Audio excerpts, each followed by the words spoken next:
Praise the Lord. ஆண்டவர் இரட்சகருமாகிய இயேசு கிறிஸ்துவின் நாமத்தில் உங்களை வாழ்த்துகிறேன். சந்தோஷமா இருக்கிறீங்களா? எங்க பாஸ்டர் சந்தோஷமா இருக்கிறோம். ஒரே குறைவோடு வாழ்ந்து கொண்டு இருக்கிறோம்.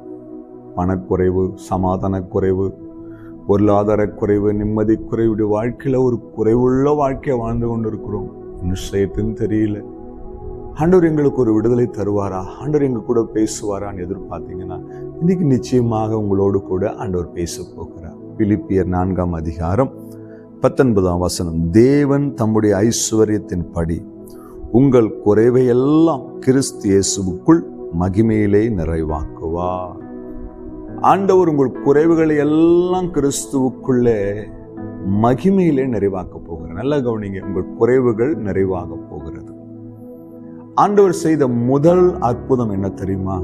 குறைவுகளை நிறைவாக்கினார். கானாவூர் திருமணத்திலே திராட்சரசம் குறைவுபட்ட பொழுது அங்க ஒரு குறைவு, எங்கெல்லாம் குறைவு இருக்குதோ அங்கெல்லாம் வேதனை இருக்கும், அவமானம் இருக்கும், அங்கலாய்ப்பு இருக்கும், கண்ணீர் இருக்கும். சுகம் குறைவுபட்ட போது, வியாதியின் பிடியில சுகவீனப்பட்டு நிற்கும் போது கண்ணீர் வரும். வருமானம் குறைந்து போயிருக்கும் போது வீட்டில் ஒரு போராட்டம் இருக்கும், அங்கலாய்ப்பு இருக்கும்.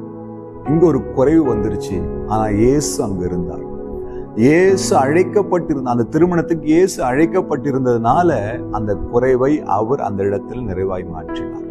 நீங்க இயேசுவை உங்கள் வீட்டுக்கு அழைச்சிங்கன்னா, உங்க குடும்பத்துக்குள்ள அழைச்சிங்கன்னா, உங்கள் வியாபாரத்துக்குள்ள அழைச்சிங்கன்னா, உங்க வேலையில அழைச்சிங்கன்னா, நல்லா கவனிங்க, உங்கள் குறைவுகளை எல்லாம் தன்னுடைய ஐஸ்வர்யம் உள்ள தேவன் அதையெல்லாம் கிறிஸ்து இயேசுக்குள் நிறைவாக மாற்றுவார்.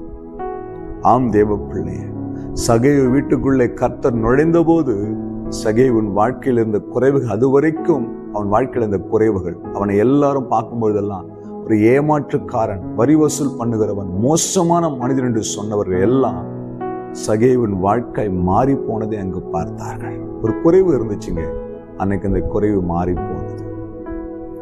கர்த்தர் உங்கள் குறைவை மாற்றினா அவரை உங்கள் வீட்டுக்குள்ள கூப்பிடுங்க, உங்கள் இருதயத்துல கூப்பிடுங்க.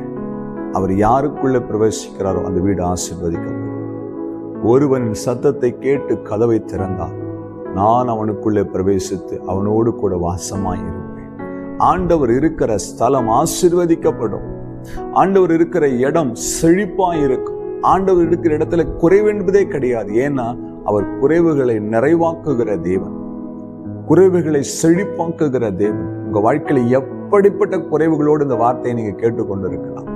இன்றைக்கு நீங்க ஜெபம் பண்ணுங்க, ஆண்டவரே, ஐஸ்வர்யமுள்ள தேவனாய் இருக்கிற நீர் என் குறைவுகளை நிறைவாய் மாற பண்ணுகிறவராய் இருக்கிறீர் சொல்லி கேளுங்க. வியாதிப்பட்டு இருக்கிறீங்களா? சரீரத்துல சுகவீனத்தோடு கூட உங்களோட சுகம் குறைவுபட்டு இருக்கிறதா? எங்க விளைவிடுமா கை வச்சு ஜெபம் பண்ணுங்க. ஆண்டவரே, என் சுகவீனத்தினால் வந்த குறைகள் இப்போது நிறைவாய் மாறட்டும், என் ஆரோக்கியமாக்கும் சொல்லி கேளுங்க. வியாபாரம் செஞ்சு நஷ்டப்பட்டு நிற்கிறீங்களா? ஜெபம் பண்ணுங்க. ஆண்டவரே, என்னோட மாம்சத்தினால எந்த ஆலோசனையும் உங்ககிட்ட கேட்காம ஓடி போயிட்டேன்ப்பா, இன்னைக்கு நஷ்டப்பட்டு நிற்கிறேன், ஒரு விஷயம் என்னோடு கூட நடத்தும். ஜெபம் பண்ணுங்க. இன்னைக்கு உங்க குறைவுகள் எல்லாம் மாறப்போகுது. எங்கெங்கெல்லாம் எந்தெந்த பகுதியெல்லாம் குறைவுபட்டு நிற்கிறீங்களோ அதையெல்லாம் கர்த்தர் நிறைவாய் ஜெயமாய் மாற்றப்போகுது. ஜெபம் பண்ணலாமா? கண்ணை மூடுங்க. எங்களை நேசிக்கிற நல்ல தகப்பனே, இந்த குமாரனாக இயேசு கிறிஸ்துவின் நாமத்துல ஜெபிக்கிறேன்.